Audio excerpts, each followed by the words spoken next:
एक बार अपने सहयोगी आनंद प्रकाश पांडे का भी रुख करना होगा, क्योंकि वो ग्राउंड पर मौजूद है, एनडीए संसदीय दल की बैठक पर लगातार नजर बनाए हुए हैं। आनंद, वहां का अपडेट तो दीजिएगा ही, लेकिन एक सवाल जो इस बार पूछा जा रहा है वो ये कि अपने दम पर चूंकि बीजेपी को बहुमत नहीं मिला, ऐसे में कई उसके ऐसे एजेंडे हैं जिसे उसे किनारे करना पड़ सकता है, उसको लेकर क्या सुगबुगाहट नजर आती है?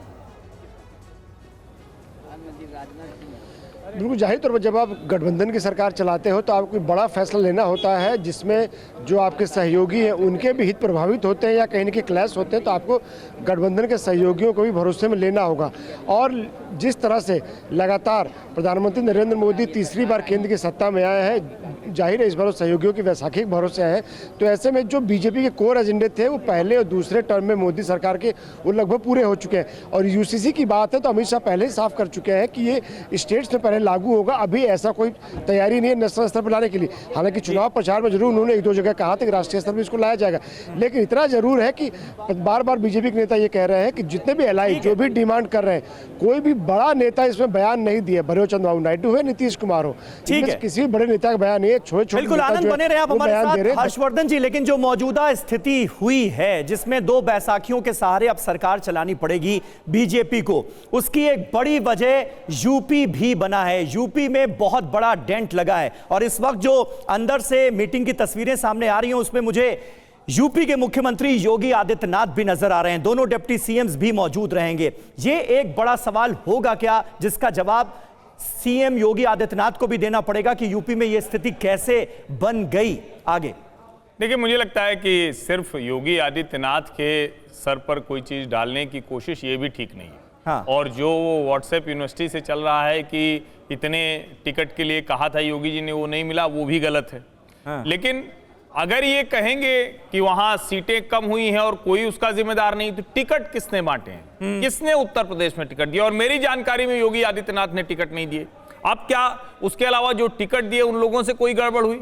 क्या अमित शाह उन चीजों को समझ रहे थे या देख नहीं पाए?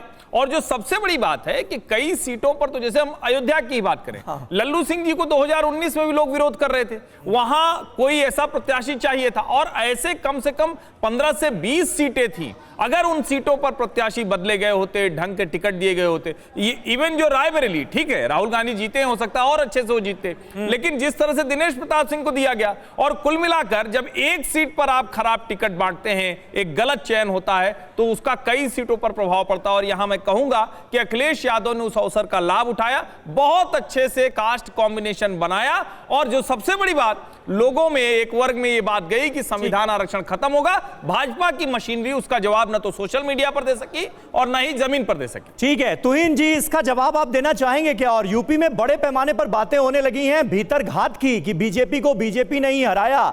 कुछ लोग कह रहे हैं बस सरकार बनने दीजिए, कई नेताओं पर बड़े पैमाने पर गाज गिरने वाली है, ऐसा है क्या?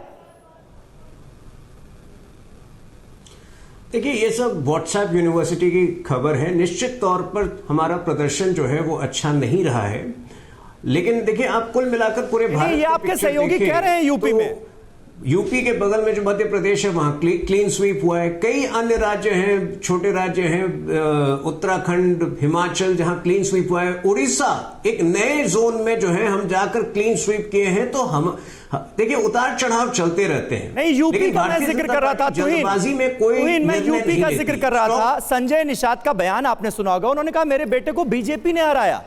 आपने रीता बहुगुणा जोशी को सुना होगा, वो भी भीतरघात की तरफ इशारा कर रही हैं।